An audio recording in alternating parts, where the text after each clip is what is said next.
Okay. Dry, tap out, day zero. It's all descriptions for one and the same thing, the day that our taps run dry. Imagine a world where our most essential element of life has become scarce and a precious commodity. Imagine people fighting over it. And this is the terrifying reality depicted in Neil Shusterman's gripping novel, Dry. And this dystopian thriller doesn't just entertain, it also forces its readers to think how fragile our world really is. Shusterman masterfully delves into the primal instincts of survival, revealing both the best and worst of human nature when civilization collapses. And it will collapse when we are running out of water.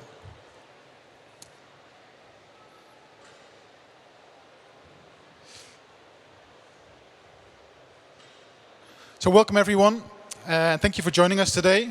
My name is Sander Pilkeroot and I'm the CEO of Dutch Cleantech. And today I'm here to discuss three things with you. First, Day Zero is not just a dystopian fiction. It is a harsh reality. For example, in Mexico City with its 20 million inhabitants, but also in a growing number of other cities and even whole countries. Secondly, I would like to share my views on how did we get here? How did we let this all happen? And last, what can we do? What can we do to make communities more resilient to water shortages, more independent, and more sustainable in the real sense of the word? But first I'm going to tell you a bit about my journey and why I established Dutch Cleantech. I joined our family company about 20 years ago, and we've been building water treatment plants for more than 60 years, mainly for the blue chip industrial customers, many different countries around the world. So I've seen firsthand the devastating impacts of water pollution. So in Europe, we faced these same challenges 40, 50 years ago, but we addressed these issues, for example, by treating our wastewaters. And we have demonstrated here that change is possible with the right technology, the experience and funding. And actually, looking back at this transformation, I was a small child when actually our beaches were polluted and the North Sea was very dirty. But this transformation fueled my passion for clean water and sustainable entrepreneurship. Today, it seems that we are moving in the wrong direction again in Europe. I just read this morning in the newspaper that in my country, in the Netherlands, we're facing water shortages. I'm not sure how that happens, but probably there's a lack of clean water. Fact of the matter is that 80% of all the wastewater around the world is being discharged untreated. And that has caused surface waters to become severely polluted. Not suitable to produce drinking water anymore. Many times not even suitable for irrigation. And still people didn't want to treat their wastewater to let these surface waters recover. They went pumping up groundwater. And now all the aquifers, or many of the aquifers, are depleted. It's not a matter of that there's not enough water on our planet, because there is enough. There's plenty of water. The problem is that most of it has been polluted. So we can't use it anymore. And here we are, water scarcity, lack of clean water. And it's not just a lack of clean water, but there's also serious health issues, because did you know that 30%, so that's 1/3 of all the hospital beds around the world, is occupied by patients with a water-related disease? So what we need is we need a water transition. And I wanted to make this change. I want to offer a solution, and that is why I established Dutch Cleantech. And in fact, the solution is quite simple. We just need to start treating our wastewater before we discharge it back into nature. And once we do that, surface waters will recover, and they will become sustainable sources for drinking water and for irrigation.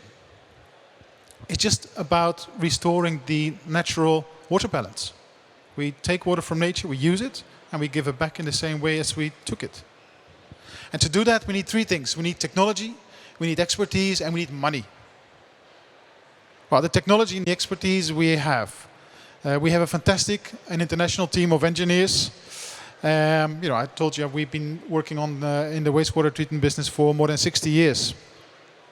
We do have a strong focus on energy savings and reduction of chemical consumption.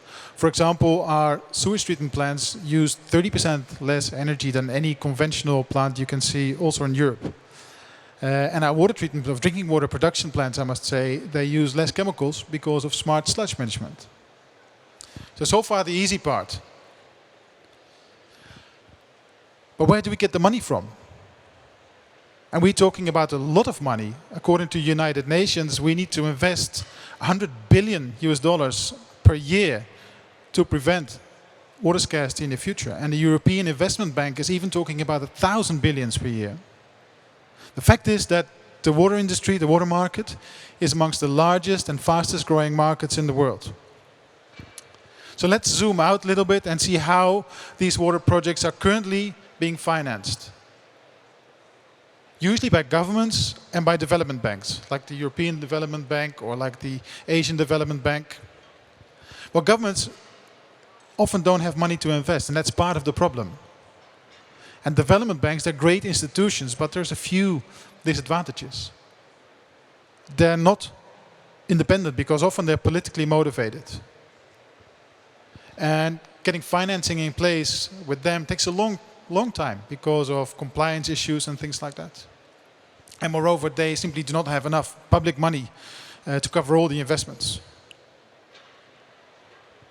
And there is another problem that governments face. They find it difficult to buy infrastructure projects like trains, airports, but also wastewater treatment plants.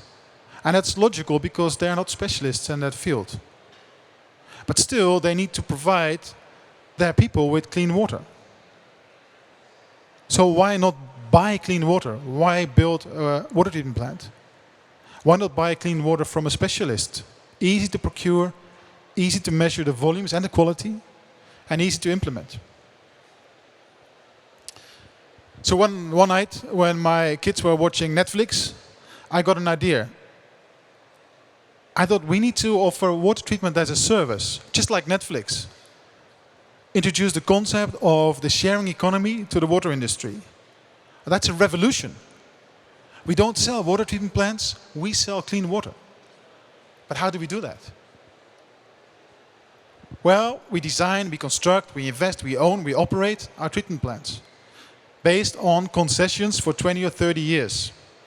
And our clients, usually governments, pay a transparent monthly fee per cubic meter. So back to the money part. How do we fund these investments?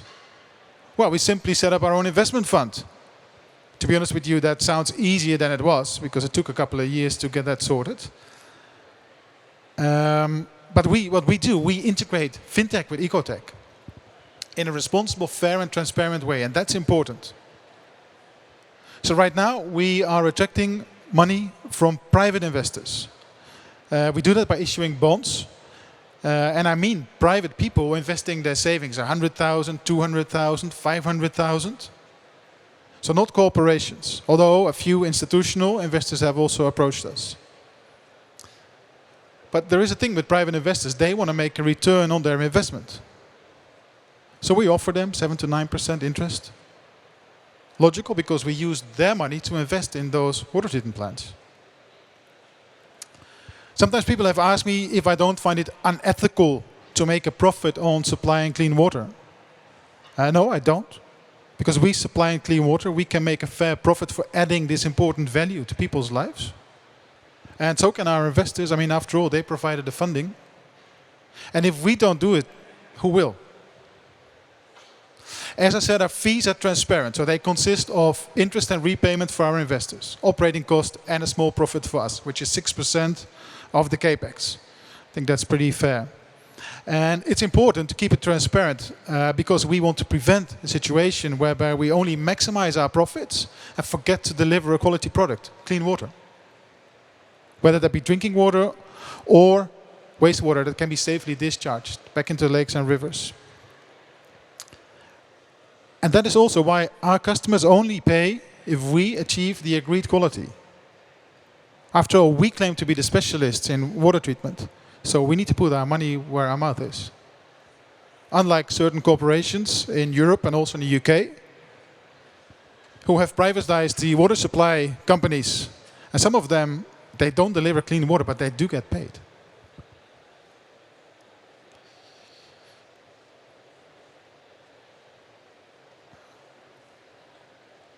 We set up Dutch Cleantech 2 years ago, and we are getting traction now.